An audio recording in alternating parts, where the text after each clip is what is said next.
할렐루야. 사이언스라고 하는 과학 잡지에서 실험한 이야기입니다.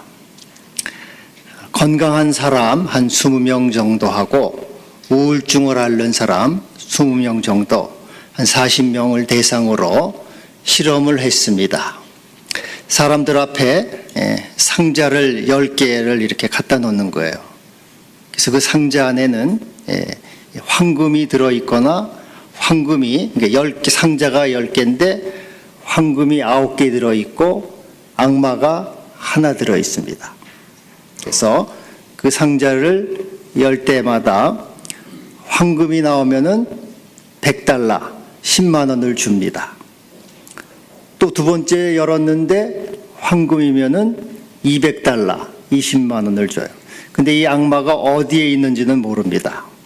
근데 세 번째 또 뚜껑을 열었는데 세 번째 악마가 들어있으면은 지금까지는 꽝입니다. 빵원이 되는 거예요. 그래서 끝나는 거죠. 그래서 여기 언제 악마가 나올지 몰라요. 언제 악마가 튀어나올지 모르는데 그거를 잘 생각을 해서 이때쯤 내가 그만둬야 되겠다. 그거를 결정하는 거죠.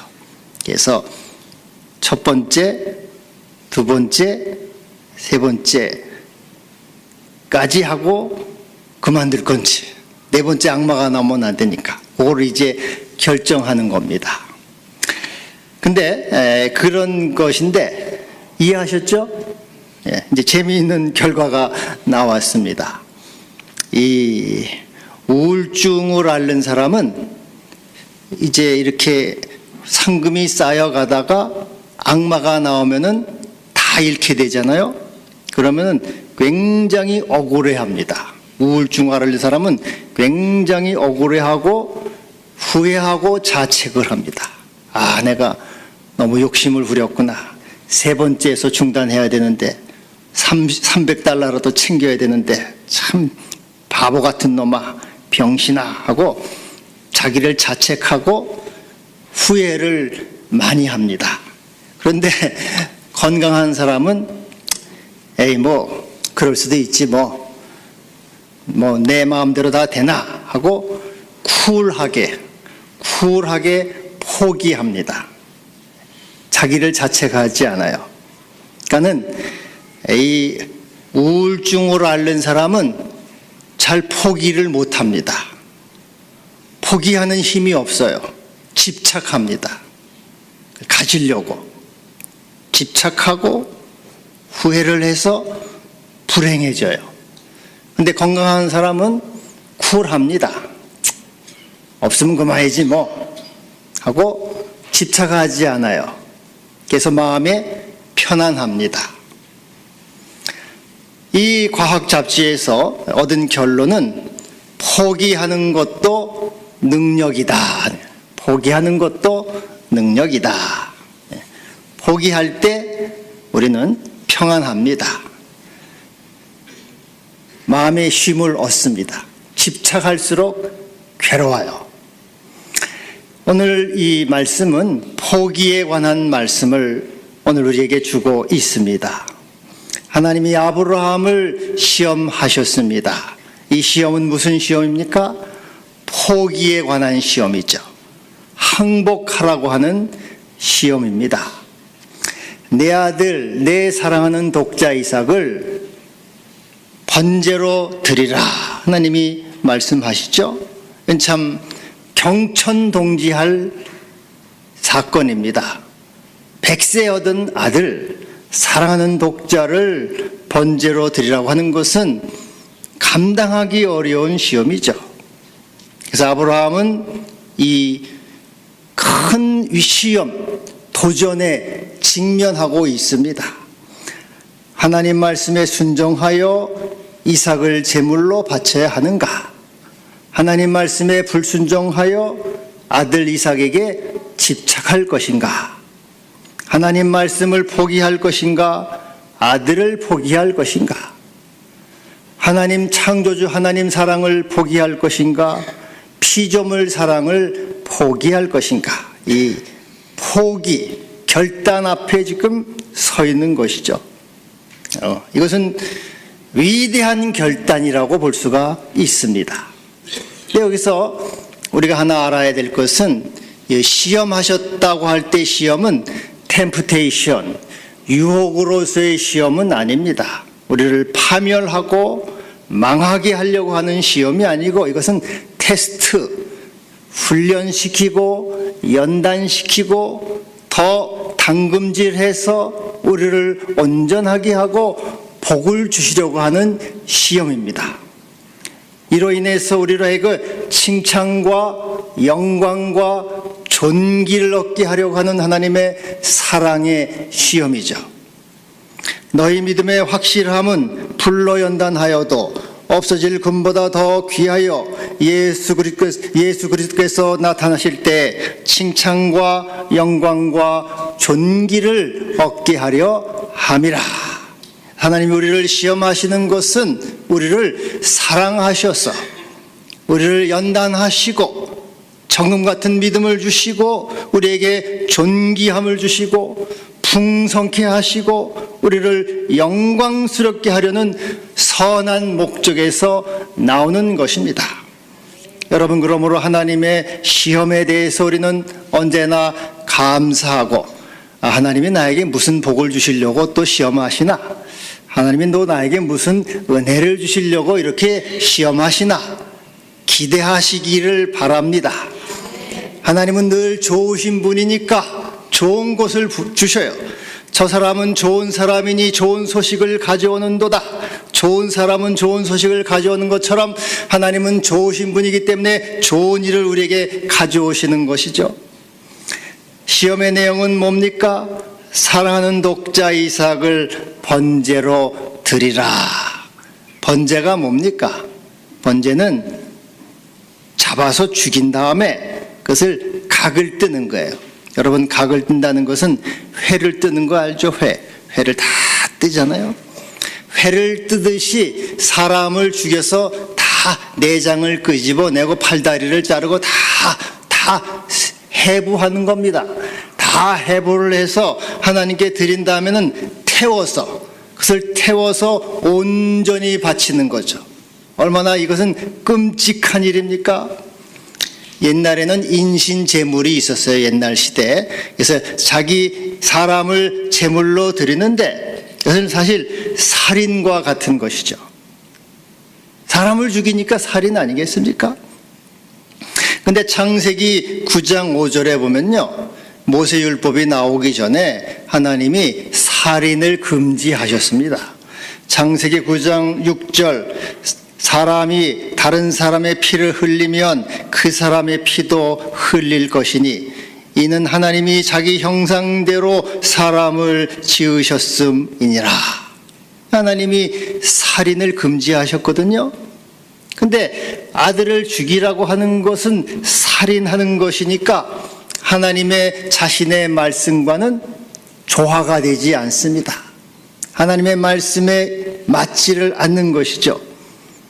또 여러분, 부모가 자식을 사랑하는 것은 본성적이고 천성적인 일입니다. 부모가 자식을 사랑하는 것은 천부의 하나님이 주신 마음이죠. 그 사랑을 배반해서 부모가 자식을 죽이는 비정한 일을 어떻게 할 수가 있겠습니까? 차라리 내가 죽고 말지. 제가 옛날에도 자주 어렸을 때 아팠는데 우리 어머니 저를 간호하면서 그러더라고요. 내가 네 대신 아팠으면 좋겠다. 네 대신 앓으면 좋겠다. 맨날 그 얘기를 해요. 그래서 부모의 사랑이 자기가 죽으면 죽었지 어떻게 아들을 죽입니까? 그것도 자기 손으로. 이건 하나님이 우리 본성에 심어주신 그 마음을 배반하는 것이 되지 않겠습니까? 또 여러분, 아들 이삭이 죽임을 당할 만한 일이 없어요. 아들 이삭이 죽어야 될 이유가 없는 것입니다. 신명기 13장에 보면은 우상 숭배자는 죽이라 그렇게 돼 있어요. 그리고 신명기 21장에는 이 완악하고 패역한 자식, 부모의 말씀에 순종하지 않는 자식은 죽이라. 악을 제거하라 그랬어요. 근데 여러분, 이삭은 패역한 자식도 아니고 우상숭배자도 아니고 그는 부모의 말씀에 순종하고 그리고 부모 말씀을 잘 따르는 공경하고 공손한 사랑스러운 아들입니다. 이삭이 죽어야 될 이유가 없어요. 그는 순종하는 아들입니다. 사랑스러운 아들이에요. 아무 흠도 없어요. 잘못도 없어요. 죄악도 없어요. 그 아들이 왜 죽어야 되는 것입니까? 여러분, 이 이삭이 누구입니까? 이삭은 바로 우리 주님을 상징하는 것입니다. 우리 주님이 우리를 위해서 죽으신 것처럼 지금 이삭이 죽어야 된다는 것이죠. 하나님이 이렇게 말씀하시는 겁니다. 나는 너희를 위하여 성자 예수를 번제로 너에게 주었다. 그를 십자가의 속죄물로 주었노라. 내 사랑하는 아들, 그는 아무 죄도 없고 흠도 없고 악도 없고 나에게 순정하고 순결한 아들이다. 내가 너희를 위하여 그를 주었다. 내 사랑을 포기했고 내 기쁨을 포기했노라. 하나님은 말씀하시죠. 우리 주님이 오실 때 이는 내 사랑하는 아들이요 내 기뻐하는 자라. 하나님은 아들 예수를 우리에게 주실 때 하나님의 사랑을 포기하셨고 하나님의 기쁨을 포기하셨어요. 하나님의 권리를 포기하셨고 하나님의 전부를 포기하신 것이죠. 그렇다면 너는 나를 위하여 포기할 수 있느냐? 나는 너를 위하여 다 포기했는데 너는 네 사랑을 포기할 수가 있겠느냐? 너는 네 기쁨을 포기할 수 없느냐? 네 사랑을 포기할 수 없느냐? 네 전부를 포기할 수 없느냐? 이것을 물으시는 겁니다. 나는 다 너를 위하여 주었노라. 다 포기했노라. 그러나 너는 나를 위해서 무엇을 포기할 수가 있느냐? 너는 그 너의 권리를 포기할 수 없겠느냐? 이 말씀을 하시는 것이죠. 널 위해 몸을 주건만 나 무엇 주느냐? 이 덴마크의 실존주의 철학자 키엘케고르이 있는데 그는 인간의 그 단계를 인간의 실존을 3단계로 보았습니다. 첫째는 미적 단계, 아름다움을 추구하고 또 즐거움을 추구하고 쾌락을 추구하는 단계입니다. 내 인생을 즐겨라. 인생을 향유하라. 요즘 말로는 욜로죠. 욜로적. You only live once. 한 번뿐인 인생이다. 즐겨라. 미적 단계입니다. 그러나 이 즐기는 인생은 공허합니다. 그 인생은 허무하고 권태가 찾아와요. 그래서 인생 두 번째 단계는 윤리적인 단계로 들어갑니다. 이 공허와 권태를 벗어나기 위해서 인간은 양심을 지키고 또 의무를 다하는 것이죠. 부모로서의 의무, 또 국민으로서의 의무, 직장인으로서의 의무, 자식으로서의 의무, 이런 의무를 지키는 것이죠. 성실하고 정직하게. 근데 이렇게 지키다 보면은 자신의 무력감을 느끼게 돼요. 나는 남편으로서 내가 무능하지, 부모로서 내가 힘이 없구나. 자기가 무력감을 느끼게 됩니다. 좌절과 절망이 찾아오죠. 세 번째 단계를 그래서 이 신앙적인 단계로 올라가게 되죠. 자신의 무력감과 부족함을 느끼고 그 다음에는 하나님을 의지하고 하나님께 헌신하고 사랑하는 단계로 올라가게 됩니다. 여러분, 성 프란시스도 부잣집 아들로 태어났고요. 그도 청년 때는 세상의 유행을 따라서 쾌락을 사랑하는 평범한 젊은이였습니다. 근데 이제 그가 청년 때 전쟁이 나서 자원에서 입대해서 이제 전쟁에 참여했고 포로 생활을 하다가 돌아왔습니다. 그리고 이제 열병을 심하게 앓아서 죽다가 살아났습니다. 죽다가 살아나니까 인생 그 모든 게 시들해졌어요. 인생을 보는 눈이 이렇게 달라졌습니다. 그래서 어느 날 그가 자기 마을 언덕에 올라가서 이렇게 그 마을을 쳐다보고 있는데 그때 하나님의 음성이 그에게 들렸습니다. 프란시스야, 내 집이 무너지게 되었다. 너는 가서 내 집을 세워라 하는 그 음성을 듣게 됩니다. 그래서 프란시스가 주여, 내가 여기 있나이다. 내가 여기 있나이다. 나를 보내소서. 그렇게 응답하고 이제 일생을 주를 위해서 교회를 세우고 하나님의 나라를 세우는 일을 위해서 살아갑니다. 인생은 이와 같이 미적 단계에서 윤리적 단계를 지나서 신앙적 단계로 자신을 하나님께 바치는 단계로 하나님께 드리는 단계로 하나님을 사랑하는 단계로 올라가게 되는 것이죠. 그래서 이것을 하나님의 사랑을 보답해서 나는 너를 위해서 주었으니 나도 주를 위해서 살아가는 이러한 단계가 되는 것입니다. 바울이 말한 대로 이제 내가 사는 것은 내가 하나님의 아들을 믿는 믿음 안에서 사는 것이라. 이제 나는 주를 위해서 살아간다. 주님이 나를 위해서 모든 것을 포기하셨듯이 나도 주를 위해서 내 생명을 포기하고 내 영광을 포기하고 권리를 포기해서 주를 위해서 살아간다라고 이렇게 고백하고 있는 것이죠. 오늘 이 아브라함을 보면서 나는 너를 위해서 주었다. 너도 나를 위해서 포기할 수 없느냐고 말씀하고 계시는 겁니다. 이제 이 아브라함이 제 3일 길을 걸어가요. 자기 고향에서 모리아 산까지는 3일 길이라 3일 길이에요. 여러분, 이 3일이라는 게 뭡니까?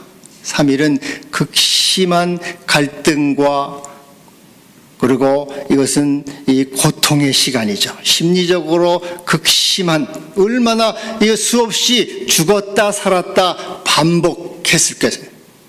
아들을 바쳐야 되느냐? 아들을 정말로 번제로 드려야 하는가? 아들을 드려야 하는가? 아들 대신에 이스마엘, 꽁 대신 닭이라고 이스마엘을 드리면 안 될까? 아니면 종들이 있는데 종들을 드리면 안 될까? 나 자신을 바치면 안 될까? 이 소리가 정말로 하나님의 소리인가? 내가 헛소리를 들은 건 아닌가? 이 아들을 죽여야 된다면은 하나님이 내 씨를 바다의 모래와 같이 하늘의 별과 같이 많게 해주겠다는 그런 약속은 어떻게 될 것인가? 나아가서는 망상에 지나지 않는가? 수없이 죽었다 살았다는 이 3일 과정을 얼마나 겪었겠습니까? 이 고통의 시간, 번민과 갈등의 시간, 이 죽음의 시간, 자기 죽음의 시간을 가진 것이죠. 여러분이 3일이 뭡니까? 3일이 바로 무덤 속에 들어가는 시간이죠. 무덤에 있는 내 자신이 무덤에 있는 시간입니다. 이 3일은 예수님이 십자가에서 죽으셔서 무덤에 계신 시간이에요. 그리고 이 시간대에 사망을 이기고 부활 승리하는 시간입니다. 죽음의 권세를 이기고 우리에게 새로운 생명을 준 시간이 바로 3일 무덤에 있는 시간이죠. 이 3일이 뭡니까? 우리가 무덤 속으로 들어가는 시간이에요. 나의 에고가 죽고 나의 자아가 죽고 나의 의지와 정력과 고집이 십자가에서 죽어야 되는 시간이죠. 나는 날마다 죽노라. 나의 이 불순종의 의지, 고집의 의지를 꺾어서 순종의 의지로 만들고 사랑의 의지로 만드는 시간이 이 3일의 시간, 죽음의 시간, 이것은 무덤으로 내려가는 시간이죠. 이 3일의 시간을 겪어야 되는 것이죠. 날마다 우리는 우리의 에고를 십자가에 꺾어서 복종과 순종의 사람으로 나가야 되는 것입니다. 할렐루야. 어떤 여자분이요, 이제 남편이 자기 이름으로 이제 그 사업을 했어요. 그러다가 부도가 났습니다. 근데 이제 부도가 나니까 빚을 져서 자기가 신용불량자가 됐네. 남편이 자기 이름으로 했으니까 졸지에 신용불량자가 됐어요. 대학병원 간호사였는데 신용불량자가 되니까 잘렸어요. 직장에서. 그리고 이 남편이란 놈은 또 주제 파악도 못하고 바람이 나가지고 다른 여자고 달아났네. 꼴에 또 남자라고 분수도 모르고 달아났어. 그러니까 이제 아이들은 키워야죠. 직장은 잘렸죠. 남편도 없죠. 먹고 살 일이 막막합니다. 얼마나 억울하고 분합니까? 그래서 이혼을 결심하고 이혼 소송을 준비했어요. 이제 그러다가 이제 너무 억울하고 분한 마음을 갖고 이렇게 살아가다가 전도를 받았어요. 전도. 교회 좀 나가보자. 그렇게 너무 억울한 마음 갖지 말고 교회 나가면 그래도 좀 위로를 받지 않겠냐 해서 교회를 나가서 예배를 드리고 말씀을 들으면서 은혜를 지게 받는. 그러면서 이혼을 해야 되는가? 그래서 하나님 말씀 이혼하지 말라고 하니까 이혼해야 되는가 이렇게 고민을 하다가 이혼을 포기했어요. 남편에 대한 복수심, 비움을 포기한 거죠. 자기의 에고를 포기하고 자기의 의지를 포기하고 아픈 마음으로 포기를 한 거죠. 이 처죽일 놈인데 이거를 포기한 거예요. 그런데 포기를 했어요. 자기를 포기했어요. 그랬더니 놀라운 일이 생긴 거예요. 놀라운 일이. 동서가 있는데 동서가 이제 안 믿는 동서인데 그 동서를 전도를 했어요. 자기 동서가 변화된 걸 보니까 나도 교회를 좀 나가보겠다 하고 동서를 전도를 했고 시댁에서 또 연락이 오기를 빚을 진 것 1억이 넘는 빚을 갚아주겠다 시댁에서 연락이 왔어요. 그리고 직장도 교회 등록한 지 9달 만에 복직이 됐습니다.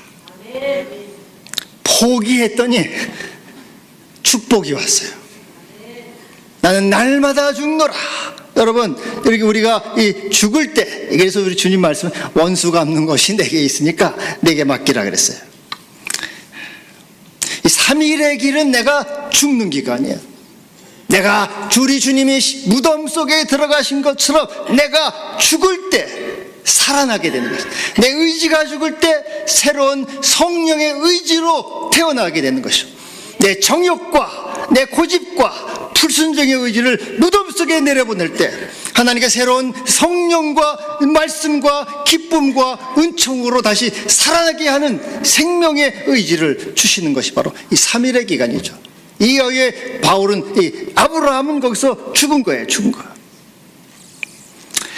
그리고 이제 이 아브라함이 이삭에게 나무를 지어주죠. 나무.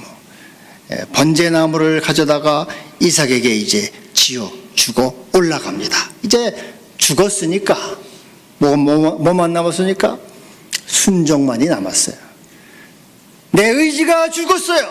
내 생각이 죽고 고집이 죽었으니까 이제는 온전히 순종의 길, 복종의 길, 섬김의 길, 주님을 따라가는 길만, 더 이상 방황과 갈등이 없어요. 내가 내 길을 가야 하리라. 순종의 길을 걸어갔죠. 여러분, 여기서 이삭이 번제나무를 지고 올라갑니다. 무슨 생각이 납니까? 이삭이 나무를 지고 올라가는 광경에 어떻게 여러분 생각하십니까? 바로 우리 주님이 십자가를 지고 골고다로 올라가는 모습입니다. 지금 이 이삭이 나무짐을 짓고 모리아 산으로 올라가는 것은 우리 주님이 바로 십자가를 지고 골고다로 올라가는 것을 말씀하고 있는 거예요. 요한복음 19장 17절에 그들이 예수를 맡음에 예수께서 자기의 십자가를 지시고 골고다라는 곳에 나가셨다. 그래서 우리 이삭이 순종함으로 나무 번제를 지고 올라가셨듯이 우리 주님께서는 순종의 십자가를 지고 올라가신 거죠. 이 위대한 순종과 위대한 포기를 통해서 우리 주님은 구주가 되시고 하나님의 보좌 우편에 앉는 영광을 얻게 되는 것입니다. 이제 이삭이 나무짐을 지고 가면서 아버지에게 물어봐요. 아버지, 여기 번제나무도 있고 또 불도 있는데 번제할 양은 어디 있습니까? 그 질문은 그 아버지의 마음을 빗으로 막 꽂는 것 같은 그런 아픔이 아니겠습니까? 그 질문은 아버지의 가슴을 파헤치는 그러한 고통스러운 아픔이죠. 그러나 아브라함은 자기 연민과 비탄에 빠지지 않고 담대하게 말합니다. 내 아들아, 번제할 어린 양은 하나님이 친히 준비하시리라. 하나님이 친히 준비하시리라. 우리가 포기하고 항복할 때 우리의 앞길을 하나님이 친히 열어주십니다. 어떻게 사나, 무엇으로 사나 우리가 생각합니다. 그러나 내가 온전히 나를 드리고 포기할 때 하나님 우리 앞길을 예비하시고 인도하시는 여호와 이레의 하나님이십니다. 하나님이 친히 너희 앞길을 준비하시리라. 하나님이 친히 너희를 인도하시리라. 우리가 우리 자신을 포기할 때 하나님이 친히 우리를 붙들어 주시고 복을 주시는 겁니다. 할렐루야. 제가 한 30년 더 됐어요. 서울에 있는 장애중앙교회에 있을 때, 그때 이제 우리 젊은 집사님, 저보다 나이가 비슷하거나 한두 살 많을 때니 그분도 30대 초쯤 됐을 겁니다. 딸 둘만 있었거든요. 이제 딸들이 있었는데 첫째 딸 이름을 다냐라고 줬어요. 다냐. 그래서 다냐가 무슨 뜻이냐 그랬더니 그때만 해도 아들이 귀한 대접 받았거든요. 그랬더니 아들이면 다냐. 그래서 다냐라고. 다냐. 이름도 재밌게 줬다. 근데 첫째 딸을 낳아서 다냐 하고 이제 다냐라고 줬는데 두 번째 또 딸을 낳네. 그러니까는 딸이면 다다 해가지고 다다로 줬어요 또. 문학 소설에 나오는 모모와 같이 그런 이름이 아니고 딸이면 다다 해서 다다 이렇게 다다라. 근데 이제 이분이 이제 그 직업이 오토바이를 타고 유흥업소에 다니면서 담배를 이렇게 배달하는 분이에요. 담배 배달. 근데 수입이 짭짤했대요. 수입이 괜찮았는데 제가 이제 교회 다니다가 은혜를 받다 보니까 이거 내가 유흥업소에 담배나 배달하는 직업 가져야 되겠나 그렇게 생각이 들은 거예요. 그래서 이거는 안 된다. 내가 이거 예수 믿는 사람으로서 믿음 생활하는 사람으로서 담배나 배달하고 뭐 이런 직업을 갖는 건 안 좋다고 수입도 괜찮았는데 과감하게 포기를 했어요. 집어 던지더라고요. 그래서 참 꽤 훌륭하다 제가 생각을 했어요. 그러고서는 이제 광고회사를 했는데 광고회사 이름이 다다 광고회사 그렇게 이제 딸의 이름을 줘서 다다 광고회사라고 하고 우리 그때 이제 제가 전도사 때니까 주보도 뭐 하고 이제 그렇게 했어요. 근데 처음엔 좀 어려웠습니다. 제가 이제 그리고 나서는 이제 거기를 떠나서 인천으로 왔으니까 그 다음에 뭐 소식을 잘 모르겠습니다만은 우리 하나님께서 길을 인도해 주셨으리라고 저는 믿습니다. 그는 과감하게 믿음을 위해서 포기했죠. 하나님이 그를 분명하게 책임져 주시고 하나님이 친히 번제할 어린 양을 준비하시리라 준비해 주셨으리라고 믿습니다. 내가 내 직업을 포기하면 무엇을 먹고 살아요? 내 재물을 포기하면 내가 어떻게 삽니까? 내 오락을 포기하면 내가 무슨 낙으로 삽니까? 내 자존심을 포기하면 내가 무슨 힘으로 살아요? 내 에고를 내려놓으면 나는 뭘 가지고 삽니까? 내 승질도 부리고 에고도 부리고 내가 자존심을 버리고 어떻게 삽니까? 하나님이 번제할 어린 양을 친히 준비하시리라. 하나님이 네 얼굴도 세워줄 거야. 네 자존심도 세워줄 거야. 네 체면도 세워줄 거야. 하나님의 능하신 손 아래 겸손하라. 때가 되면 너희를 높이시리라.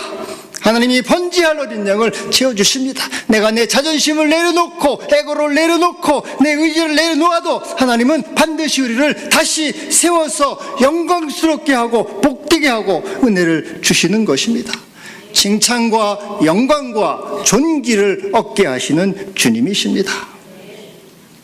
위대한 포기 후에 하나님이 말씀하시죠. 네가 내 사랑하는 아들 독자 이삭을 주었으니 네가 이제야 나를 경외하는 줄을 아노라. 여러분, 여러분이 하나님을 사랑하십니까? 하나님 사랑하십니까? 그 증거가 뭡니까? 그 증거는 내가 주님을 위해서 무엇을 포기하는가, 얼마를 포기하는가에 달려 있어요. 네가 네 아들 독자 이삭을 드렸으니 이제야 나를 경외하는 줄을 아노라. 그래서 내 포기하는 만큼 하나님 사랑을 알게 되는 거예요. 내가 다니다 보면 이렇게 말하는 사람이 있어요. 자긴 하나님을 사랑한대. 내가 보기엔 아닌 것 같은데. 여러분, 하나님 사랑을 뭘로 보여줄 수 있습니까? 하나님을 위해서 뭘 포기하는가?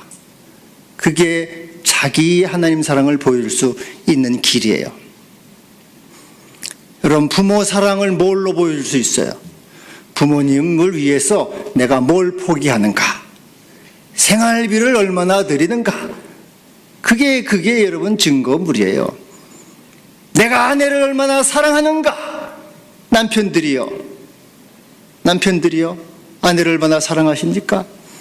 아내를 위해서 뭘 포기할 수 있는가? 내가 뭘 포기하는가? 그게 아내를 사랑할 수 있는 그 첩경 지름길, 보여준 지름길. 아내들이요, 남편 사랑을 뭘로 보여줄 수 있습니까? 남편을 위해서 무엇을 포기하는가? 얼마큼 포기하는가? 그 사랑의 증표예요.